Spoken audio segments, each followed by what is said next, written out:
J'en ai vu passer au-dessus de la lisière de la forêt et j'en entends arriver de loin. Donc je vais lancer je vais lancer l'enregistrement. Salut les amoureux de la nature et bienvenue dans le Médoc. Alors aujourd'hui je suis ravi de vous emmener avec moi dans cet endroit que j'apprécie tout particulièrement en hiver. Je suis près de la réserve de l'étang de Coussot. Donc la réserve de l'étang de Coussot est par là derrière moi. Et c'est un endroit qui est propice à l'hivernage d'un oiseau, d'un grand oiseau, qui mesure 1,20 m de haut, 1,80 m d'envergure, de couleur grise. Vous l'aurez compris, je vais aller enregistrer la grue cendrée ce soir.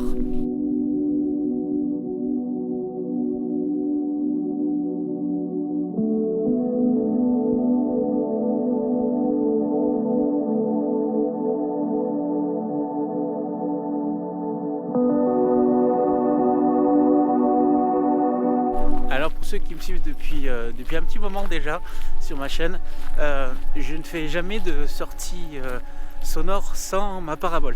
Et bien aujourd'hui, elle est restée à la maison parce que j'ai un nouveau matériel que je vais tester ce soir. Donc il s'agit du Zoom F6 qu'il y a ici et de deux nouveaux micros que j'ai acheté récemment mais que j'ai pas pu tester à cause de cette foutue pluie qu'il y a eu depuis des semaines.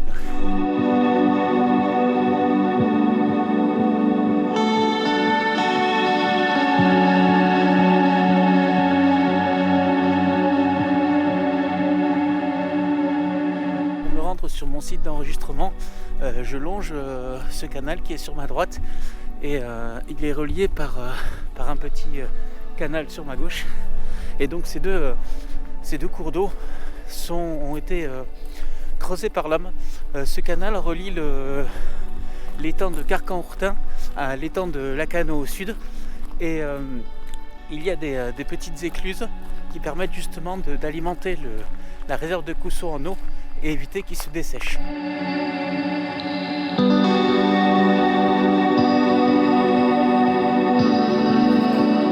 me dépêche parce que à faire des plans pour la vidéo, je perds du temps et je vois déjà les premières grues qui passent le canal pour rentrer dans la réserve de Coussot. Donc le temps que j'installe mon matériel, il faut que je me dépêche un petit peu parce que sinon j'ai loupé le plus gros du spectacle et ce serait dommage pour moi comme pour vous.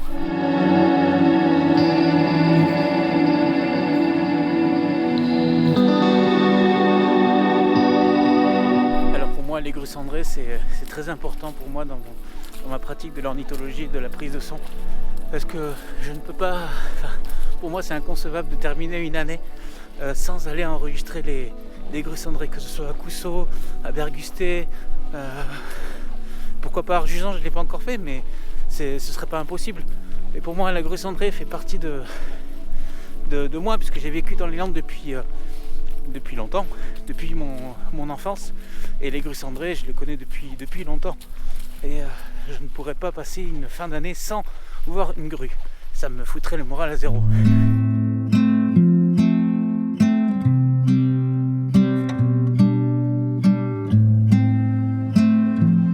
Moi ce que je trouve fascinant dans l'étude de l'ornithologie, c'est la migration des oiseaux et des espèces animales en général, parce qu'il n'y a pas que les oiseaux qui migrent, il y a aussi les mammifères, les papillons, mais c'est vraiment très impressionnant ce phénomène naturel où les oiseaux font 2 fois dans l'année le même chemin en parcourant des distances phénoménales, des milliers et des milliers de kilomètres pour rejoindre un point qui est ancré dans leur gène depuis des générations et des générations, des millénaires. Et c'est vraiment incroyable.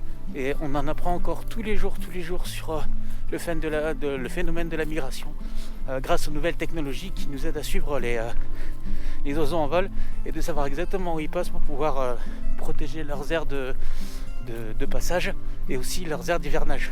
Parce que c'est très important ça. Il n'y a pas que les sites où ils partent et les sites où ils arrivent qu'il faut protéger, mais il y a aussi tous les endroits où ils s'arrêtent pendant la migration qu'il faut protéger.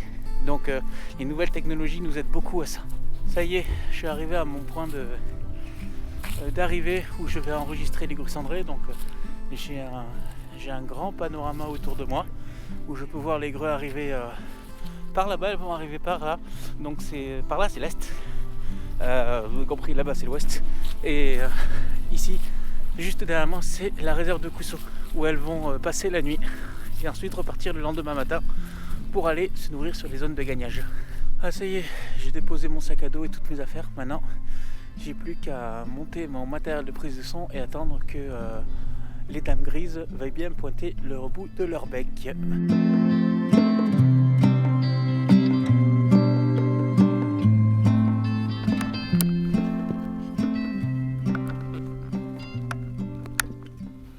Bon ça y est, j'ai installé mon matériel de prise de son. Alors voici ma configuration pour ce soir pour enregistrer les grues cendrées.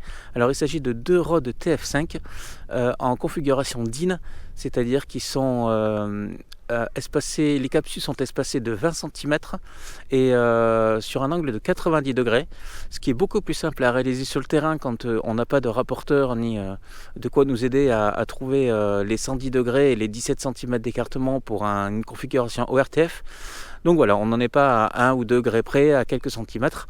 Et voilà, c'est une disposition qui est relativement facile à mettre en place sur le terrain. Bien sûr, les micros ne vont pas sans l'enregistreur, sinon ça ne sert pas à grand chose. Donc voici le Zoom F6. Alors lui, il a une particularité avec le Zoom F3, c'est qu'il enregistre en 24 bits et en 32 bits. Alors le 32 bits, c'est vraiment une révolution dans le monde de l'audio, parce que ça permet de pouvoir enregistrer des sons très très forts sans qu'il y ait une saturation du son. Et on peut le récupérer ensuite en post-production, et ça c'est vraiment génial, parce qu'on n'a vraiment plus besoin de penser au gain que l'on va régler en fonction de la situation à laquelle on va enregistrer. Et ça c'est vraiment un grand atout quand tu es sur le terrain et que tu n'as pas vraiment le temps de régler tout ça. Les micros sont branchés en XLR sur la Zoom F6, et du coup j'ai appairé les deux micros ensemble, du fait que quand je tourne un potard, ça règle les deux micros. J'ai pas besoin de régler le micro 1 et le micro 2, comme ça ils sont tous réglés en même temps. Alors bien sûr, là les micros, comme ils sont très sensibles, on peut pas les utiliser comme ça en pleine nature, sans les bonnettes anti-vent. Alors non, ce n'est pas des testicules de mammouth, hein. De mammouth laineux, attention. Ce sont juste des cages anti-vent avec de la fourrure pour justement arrêter le vent qui souffle contre les capsules, sinon ça ferait un bruit horrible et ce serait inaudible. Donc d'ailleurs on va faire un test pour que vous vous rendiez compte de la sensibilité des micros. Donc là les micros ont leur bonnette, donc je vais lancer l'enregistrement, vous allez voir que ça aide pas mal. Et après on essayera sans. Alors, attention à vos oreilles, hein.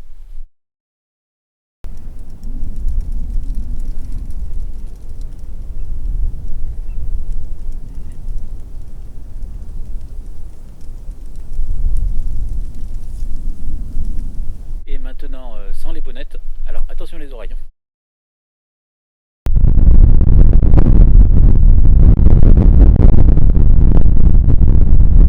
Bon, on va arrêter là parce que sinon ça va abîmer vos oreilles et c'est pas très très plaisant à entendre. Petite astuce pour ceux qui veulent se mettre à la prise de son. Quand vous branchez vos micros et que vous les attachez, enfin que vous mettez vos câbles, dès que vous avez quelque chose qui risque de flotter dans l'air et de taper contre les supports, attachez-les avec du scratch. Pareil pour le câble, vous voyez, là je l'ai attaché avec son scratch et il est relié à l'enregistreur. Donc voilà, ça évite que comme là, comme il y a du vent, que tous ces petits fils où les câbles tapent contre le trépied et ça fasse du bruit parasite sur l'enregistrement. En attendant que les grues cendrées arrivent, je vais vous parler d'une particularité de la grue cendrée qui lui permet de crier vraiment très fort. Et pourquoi elle crie si fort? Alors c'est du fait que la grue cendrée nous cache un secret anatomique que l'on ne voit pas. Donc la grue cendrée possède une très très longue trachée. Justement, c'est une particularité qu'elle partage avec les cygnes. Cette trachée est très très longue, elle comporte au moins 350 anneaux cartilagineux. Cette trachée passe à l'intérieur du bréchet. Le bréchet, c'est un os qui permet l'accroche des muscles de vol. Et donc du coup, ce bréchet est creux. La trachée s'enroule à l'intérieur en faisant plusieurs circonvolutions. Prêcher fait office de caisse de résonance et c'est pour ça qu'elle peut crier si fort et qu'on peut l'entendre à plus d'1 kilomètre.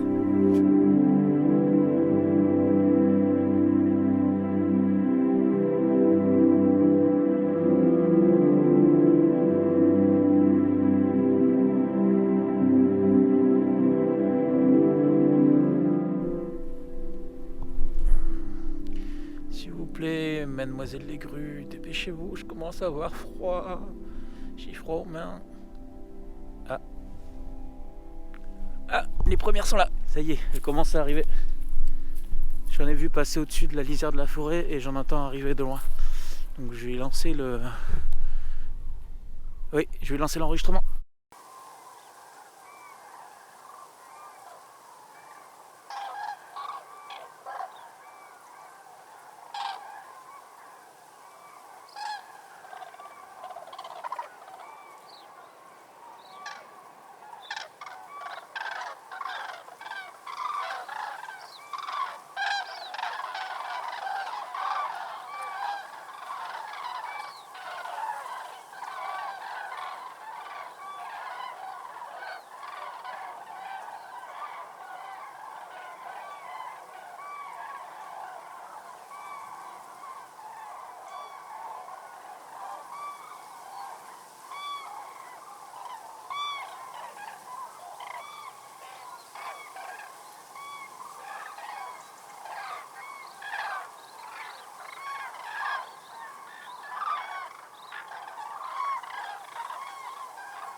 Ah, ça y est, le balai des grues cendrées est terminé. Il y a encore quelques petites retardataires qui passent, mais le gros du contingent est passé. Et comme je disais tout à l'heure, ils sont passés quand même sur un front assez large. Donc il y en a quelques-unes qui sont passées au-dessus des micros. Voilà, mais il y en a beaucoup qui sont partis, qui sont passés vraiment au sud des micros. Donc voilà, je pensais qu'il y en aurait beaucoup moins, mais je suis assez surpris. Il y en a quand même pas mal qui sont arrivés depuis un petit moment. Donc voilà, donc moi j'ai plus qu'à ranger ce bazar. Et puis j'espère que vous avez apprécié ce petit concert de grues cendrées. Quant à moi, ça m'a fait très plaisir d'être là encore à nouveau cette année.